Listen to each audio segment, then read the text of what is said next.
Hello, bookworms. I'm Kate. And I'm Jess. And this is Books, Brews, and Banter.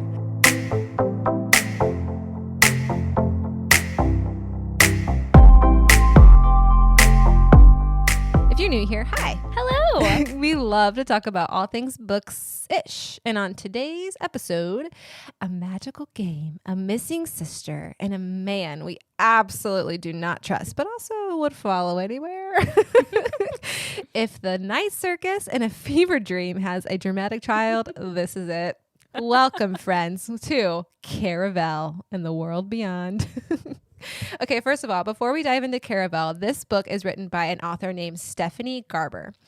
And the reason we're covering this series is because we love Stephanie Garber. Jess and I have fallen in love with her books, and she's only written this series as well as a spinoff series called Once Upon a Broken Heart, which you probably have heard of, so we might end up talking about on this podcast eventually because we love it. And then she's also has started a new series called Alchemy of Secrets. The Alchemy of Secrets. Which is her debut series into the adult genre of fantasy, romantasy, and she is an incredible author. She's so underrated. Yes. We haven't talked about her enough in the romantasy book community, in my personal opinion. And so that's why we decided to cover this series, because we loved it, and we are probably going to talk about her spinoff series as well. Absolutely. It was definitely one that we both were we grasped onto, and it was like, I can't put this down. Mm-hmm. Caitlin texted me one night and was like, I can't put this down. Da, da, da. I was like, okay, I'll try it. Yep. And I picked it up and I was like, I can't stop. Right. Can't stop, won't stop. So the thing about Stephanie Garber, the reason that we think she's so underrated, which we'll get into more detail about that towards the end of this episode, because as you saw from our last structure, our new restructuring, one of our sections in this new structure is why we like this book series. So we'll get into that a little bit more then. But she does such a good job of drawing you in and keeping you engaged. And so we'll talk about that more then. But just know that she is an author we want to highlight because we love her and she's so underrated. So if you haven't read anything by her, start here and then go to Once Upon a Heart. Just trust us in this process. Yes, absolutely. But this book, Caraval, we're just talking about Caraval. It is book one of a 3-book series, a trilogy. And we'll talk about books 2 and 3 next episode because they're more intertwined plot-wise. So if you want to just read this or listen to this podcast and read that book and start here, that's great. But we will be talking about everything in regards to even plot twists with book 1. So be prepared. Spoiler warning. You've heard it now. You can't say anything later. You cannot. Sorry. Don't come at me, please. Thank you. I'll come at you. In the best of ways. In the best of ways. Thank you. And Jess is going to kick it off with our plot summary. All right. So our lovely little Scarlett over here, she has spent her whole life wanting to go to Caraval, which Caraval is a magical once-a-year performance / game. So like you can choose to, if you get invited, you can choose to attend and just watch, or you can be a part of this game and you have no freaking clue what this game is going to be. It changes every year. You don't know what your goal is. You know nothing going into this. You just know that you're entering into a magical land where things could be real or they could not be real, and you never know what is real or what is not until the game is end.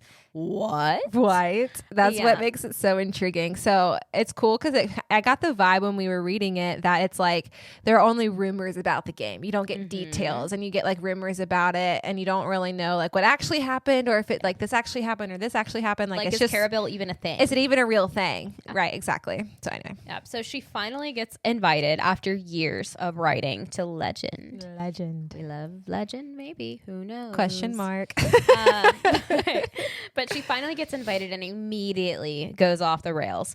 The game ends up being that her sister Tella has been kidnapped as part of the game. How rude. Like, finally invited, finally going. And your sister's a part of it. Yeah, you think you're going to enjoy this little sisterly time, and then your sister friggin' disappears. The second you get to the island. What are the odds? So Scarlett has to try to solve clues, navigate illusions to try to find her. Nothing is as it seems, as we've said. Like literally anything and everything could be real or fake, even people. Yep. And that's what we love about it. And that's what we love and hate about it. It's so confusing. It It really is. But in the best way. Yes. And then enters Julian. Is he helpful? Is he suspicious? Is he hot? Yes. Oh. Just a yes. Walk away with that yes. Put it in your pocket and keep reading. It's just check yes, Juliet, but check yes, Julian. Yes. I literally put as a side note, check yes for all of the above. It's true. And we love it. The game is high stakes, emotional manipulation, and confusion at all times. And we love it. It's like you're speaking our language. Are we high stakes, emotional, manipulative, and confusing all the time? We just enjoy the ride. You know what I mean? It's the greatest statement ever. Yes. Maybe we should tagline that. Yes. If that gives you any idea of the type of books we enjoy reading, you're welcome if you're along for the ride. Yep. We wish you the best. Wish you the best. So going into the main character breakdown, we first up have our lovely Scarlet. Her role and vibe is basically she is the anxious, rule following older sister trying her best. This girl is stressed. Yes, she is. This whole time, like stressed. Like every other one of her thoughts is worry. Poor girl. But she's loyal to a fault. Yeah, she is. Yeah. I'll also blink twice if you're okay, girl. Oh, don't make me cry. If you don't know that reference, retalk. I didn't even do it for that. It's just a part of language now. It's fine. It's true. We're all fine. That hurts. Oh, my heart now. You're going to have to take the next one. Okay, moving on. The next character is Sweet Tella. She is the younger sister, and as Jess would probably describe her, she's chaotic, impulsive, mysterious, and relatable. That is how I would say it. We love her, but also, girl, what are you doing? Low-key in some ways, not always. Scarlet is Caitlin, like the older sister, and I am the impulsive younger sister. I think that's why we both related to these books so well. We loved them. Which actually Caitlin even texted me and goes, I feel like Tella has your sarcasm or something about relating it to me. And I was like, oh. And then I read it and I was like, oh. Because Tella is a girl that, like, she said plot twist and she meant it. Right. And if that's not me, I don't know what is. Right. Yes. And thanks to good old Tella, we have Julian. Is he morally gray? Is he charming? Is he lying constantly? Yes. Who knows? We shall see. Like, I trust him, but I don't. We love to not, but we love to. This man could ruin my life, and I would be like, thank you, sir. Thank you. Yep. Yeah. That's exactly the type of character he is, because when you first meet him, him and Tella are having an interesting moment. And then he totally interrupts the story and becomes one of the main characters of the plot, which is hilarious because the beginning of the book, the first few chapters, you're like, oh, he's just going to be a fun side character. Yeah. I never expected him to continue. Same. Literally same. So he becomes really fun, and I really enjoy him as a character, but you don't know whether or not you can trust him, and we'll explain why later. I love it so much. Which also kind of leads to Legend. You think she's just going to write to him, and maybe you see him, maybe you don't, but you don't. He's exclusively the mastermind of this and a massive drama king. Drama king. I mean, you have to be to put on a whole Caraval. You do. Like, wild. Mm-hmm. Everything revolves around him, yet we know nothing about him. And it's just like, sir, show yourself. Right? Who are you? I want to know. So Legend is the master of Caraval. He is the one who created it. He's the one who is involved with it. He is the magic behind the scenes. And so what's so incredible is that literally everything revolves around him, like Jess said.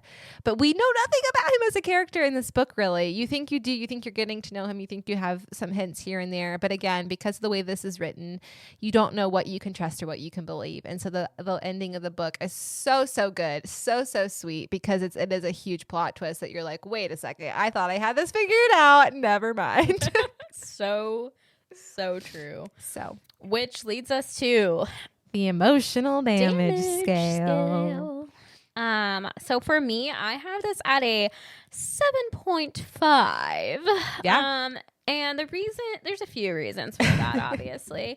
But the moment that Scarlet realizes who Julian is, and she has to decide if it changes absolutely everything for her, or if she's gonna allow it to change nothing, and the whiplash of my gosh, trust yes, in this is just, it's brutal. And Stephanie writes that part so well, because she does literally in her mind and Scarlett's mind go back and forth and back and forth and back and forth, and every other page you're like, wait, are you gonna forgive him or not? Like, I don't get it. I don't know. It's intentionally confusing. Yeah. And I literally put as my notes here, I was like, yes, the way my brain had no idea how to process this. It was like, wait, do I trust him? Do I not? I don't know what to do here. Exactly. But that's the point. It was like very well written in that way. I completely agree. And it reveals at the end, like, whether you should trust. And the reveal at the end, it's just plot twist. Mm-hmm. Plot twist, plot twist, plot twist. But you want to be a part of it. And I added a part here where it says, did you ugly cry? And for me, no sobs. I'm not a crier even when they're supposed to cry. So, like, what does that say about me? Anyways, but emotional stress, this book gives you that. Uh-huh. As the kids would say, the book gaslit me emotionally. But you're not wrong. You are not wrong. What emotional damage scale would you put this on? I would put it at a 7. So I didn't give the half point there, but I put it at a solid. I'm sorry. It's sorry. Okay. We're all. I will say I was tempted to give it an 8, so maybe I should stick with the 7.5, but I gave it a 7 because there were a few moments in the book where I did question. So the way Stephanie writes this book is that at the very beginning of Caraval, literally they tell you in the beginning when they're telling you the rules, how to play, and there's a warning and a signature you have to sign. Like, you have to sign a waiver. That should be your first hint. But it says literally everything. Always read the fine print. Always read the fine print. It says literally everything is a game, and to be wary of that and to question everything. And yet, so there were a few moments throughout the story I was like, wait, is this real? Is this not real? Should we be questioning this? Yeah. You know, so I think there was a point where it's like she did a good job of like giving you hints there and making you question, but yet the end was still devastating. So I would definitely say yes, it's a solid 7 because I did not see that devastation coming. And if you don't know what I'm talking about, it is the betrayal of Julian. Did not see that coming. And it wasn't even like intentional because in a way, I don't think he really meant to, but he is a player of Caraval. And so you have to kind of give him some points for that. So yeah, for sure. It was good. It was good. I didn't see it coming, but it was good. We hate it so good. I agree. So another thing with our lovely little switch up of how we're doing this is we have a date them, send them to therapy, or call them 911. So the first up, Julian. Date. Hardcore. I don't care that there's some plot twists, that there's some secretive. Yeah. Don't we all have a little secrets with us? Like, he's charming, he's protective, he's dangerous in a hot way. Like, give me your number, sir. Thank you very much. And I will also say, he is a player of Caraval. He is doing a job. So and he told Scarlett at the very beginning, you can't trust who people are here. They're not what they seem. Exactly. That is literally a quote. Yeah, he's very upfront. But she's the one who chose anyway to believe the lie. So I gave him points for that total date. I did not put therapy because I don't think he needs that much growth yet. He has some growth later on in the series that was needed, but it wasn't needed immediately. So I agree. Speaking of therapy, Scarlett and Tella's dad. I mean, the fact that you added him here and not in the character analysis. I really keep says a lot. I keep giving you plot twists with who I'm gonna have in the datum section. It's an emotional journey over here, guys. I really hold on for the roller coaster. I really put her through it. I don't know why she's still on the ride, but I'm glad. We're all here for it, guys. It's fine. So for him, he's definitely call 911, call FBI, call SWAT, like whatever you want. He's got to go. Just no notes, straight to jail. Yeah. And I will say that Stephanie did a good job with the plot with Tella's dad because he gets pulled into Caraval. Yeah. And he doesn't even know it. And that's the best part is that like he is this terrible character that you hate for good reason. Bye-bye. Papa, we don't need to see again. But like, bye, Papa. I forgot their last name, so I was gonna add their last name, but it's valid. And but I agree. 911, 10 out of 10. He needs to go straight to jail. He's terrible character. And it's interesting that he gets a little bit more depth later on in the series than he really needs. Like, we didn't need to bring him back. We don't care. Fine. We don't care about him. Yeah. But yeah, he was a terrible character. But I do think Stephanie did a good job with writing the Caraval story for making it believable for Scarlet. And so Legend, kudos to you for bringing him in to make it believable. Because that's the whole point, is that you want to draw people in to make it believable. Absolutely. And I really don't like you. I really love your note here. It says, also send a therapist to his cell. He's got some issues he needs to work through. He does, though. His call in jail is to the therapist.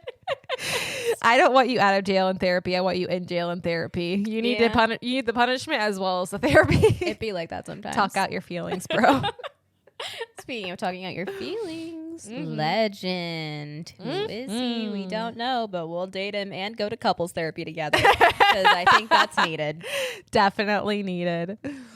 Oh, Legend. We get more into him into the next book. But what I loved about his character, too, is that, like, again, like you said earlier, we don't know much about him. But he's pulling all the strings. And you don't even realize how many strings he's pulling until the end of the book. When you think you've met him, but you haven't. I want to be him in some aspects, you know? Like, how fun. I don't, the therapist, don't read into this, okay? If you're a therapist, just ignore this, okay? Okay, fast forward. Bye. Like, how intriguing would it be to put on this whole thing, not knowing, because you're putting all this on, but you don't know how people are going to react. Right. And you just get to be alongside them. Right. Or are you beside them? Who knows? Right. Nobody knows. Nobody so knows. You can do whatever the heck you want. You can be a part of the plot. You cannot be a part of the plot. And nobody knows. Right. Yeah, because part of the setup in the first couple chapters when they're talking about Caraval and Scarlet's infatuation with it, they talk about Legend quite a bit. And I didn't realize that until she mentions those thoughts again in the second book, I think it is, or maybe it's the third, whenever they switch POVs. Yeah. But she talks about Legend quite a bit and how, like, that no one knows who he is. No one knows his identity. They just know that he wears a top hat, you know, but he plays different characters in each game. And sometimes he won't be involved at all, but sometimes he will be. And that's what makes it so intriguing when you're reading the story, because you're like, is this Legend? Is this Legend? Am I meeting him? Do I know him at all? And go ahead. I feel like part of it too with Legend, because at one point in the book it says that as he plays characters, especially villains, he becomes part of that and forgets who he is. So, like, for me anyways, like, part of the time it's like, does he even know who he is anymore? Right. Yeah. Does he recognize Legend from a character? Right. And I think that's such a cool reveal once you get to that. It's good storytelling because it has you constantly on the edge of your seat of, like, is he a villain? Is he not a villain? That's the morally gray part. That's kind of fun. But yeah, we'll play more into that next series. We love it. Or the next book. Absolutely. All right. Favorite quotes. We love quotes. Yes, here. we do.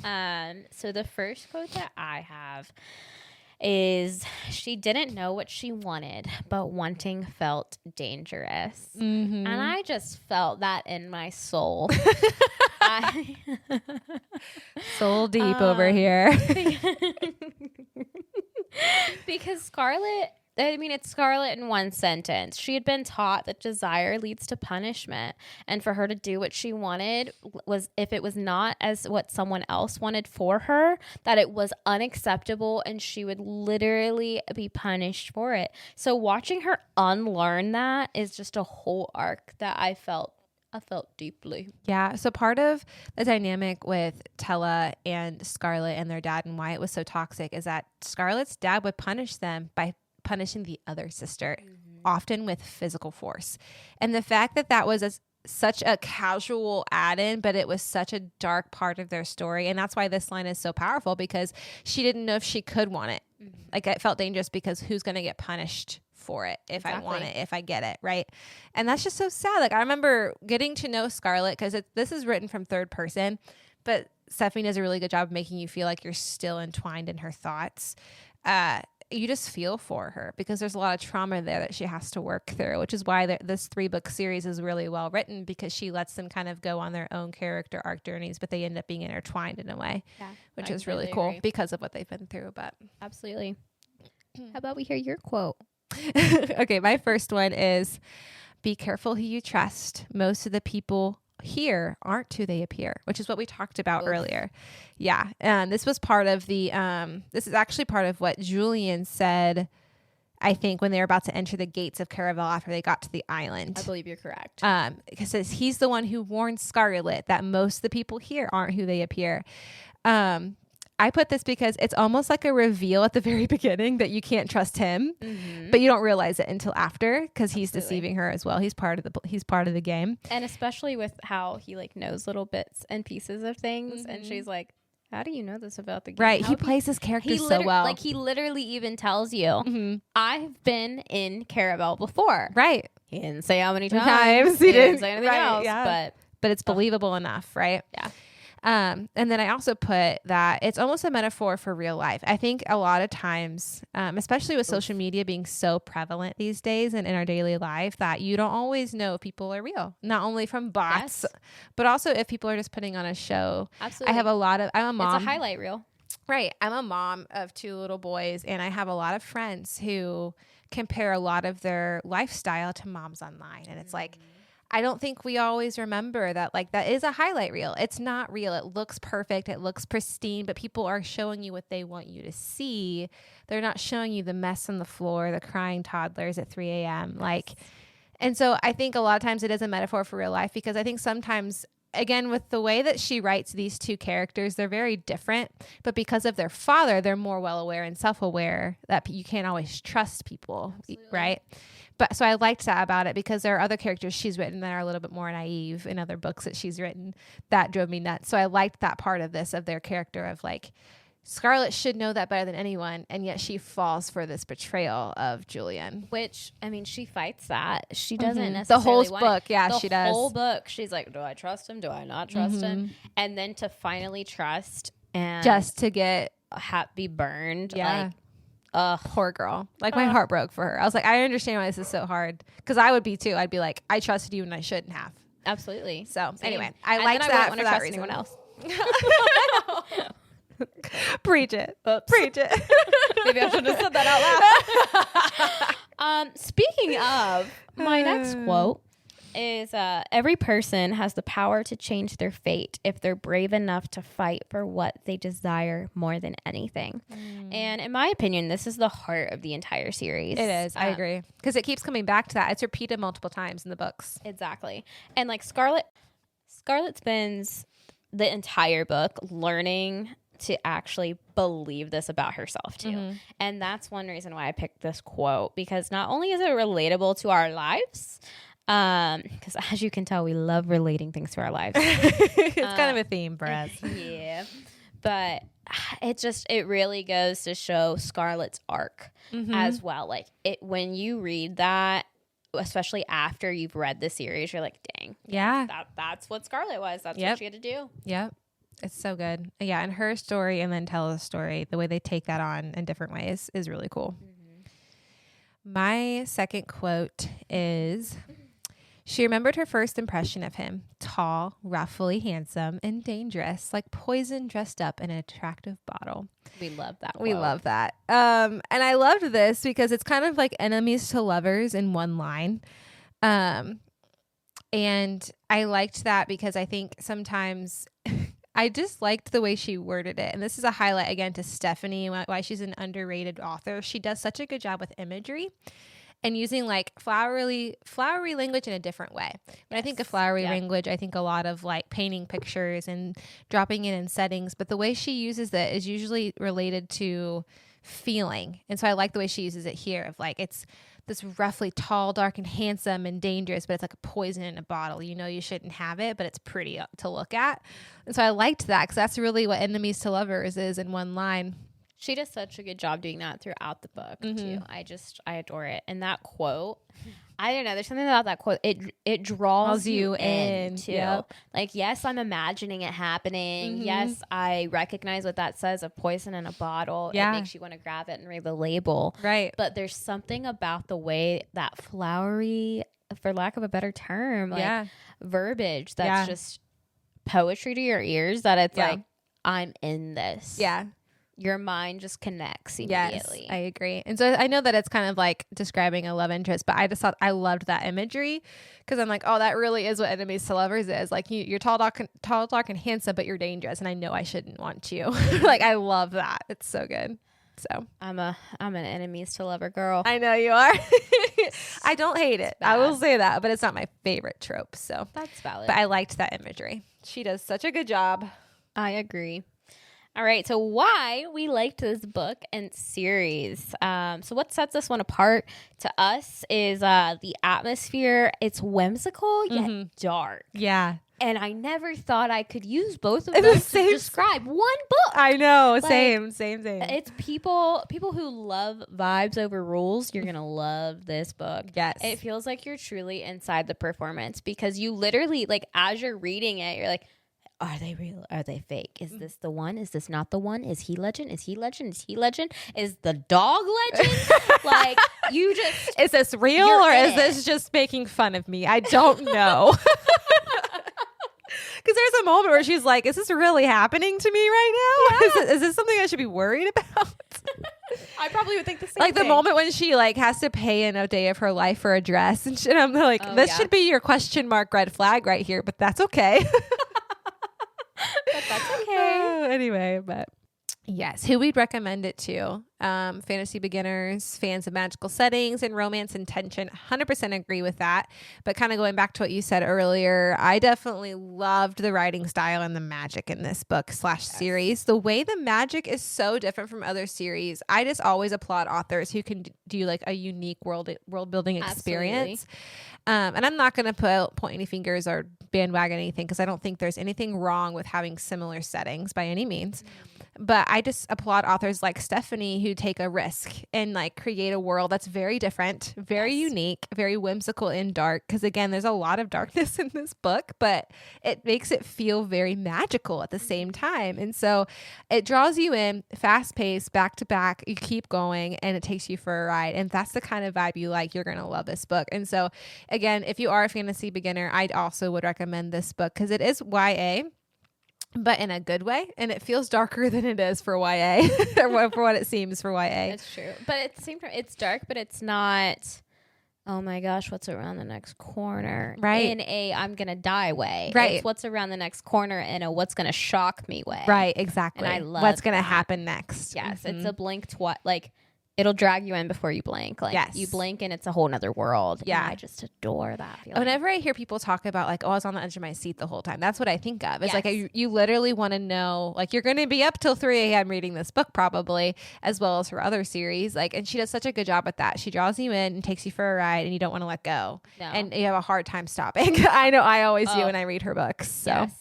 I would purposefully, I told Caitlin this earlier, I would purposely not read it at night because I'm a night reader. I am too. But if it was like 9 o'clock or 9:30, I was like, I can't start this because I know I will not stop till it's done. Yep. So if you're like that, just pay attention to the time when you start, okay? Okay. Would we read the next one? Yep. Already started, already finished. And I would say by the time we finished that first book, we needed answers immediately. Yes. 100% agree. Because this is one of those books where if you don't read the epilogue, it probably could be a standalone if you really didn't want to finish the series. So if you don't want to finish the series, just read the end and don't read the epilogue and you're good. But if you want to win a wild ride, read the epilogue because you'll have to have book 2 immediately. 100%, which is actually kind of funny because I feel like maybe I've missed a lot in books now because I don't normally read the epilogue. Really? Are you serious? And then Caitlin texted me to read the epilogue and I was like, that's weird. Yeah. Because maybe I'm dumb, but in my book, in my world, not my book, but you know, the epilogue is them just being like, thank you so much to you reading this and thank you to this person and thank you to that person. And I read it this time and I'm like, this is laying the ground for a whole other book. What do you mean? Yeah. Are they all like this? Yes, most of the time. Oh man. Sometimes they're just like, especially if it's like the end of a long series, it's just like, okay, here's like 10 years later, here's a happy ending. But there are times, a lot of times if it's like middle of a series, it's like, oh no, here's some hints for the next book.